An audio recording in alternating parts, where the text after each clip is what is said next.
everyone, my name is Adita. I am from class 1B. Today I will be presenting an experiment.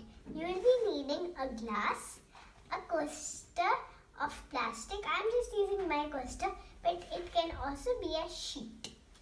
Then you need a jug and a box or a container for the explosion.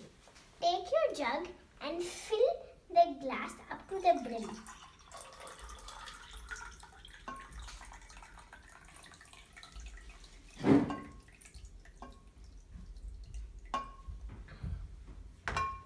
Then you have to take your sheet of plastic and put it on the glass.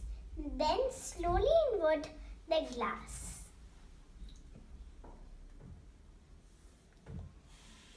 And ta-da! It's working. This is happening because air is exerting pressure and I'm taking off the glass. I'm taking off the sheet and look what happened.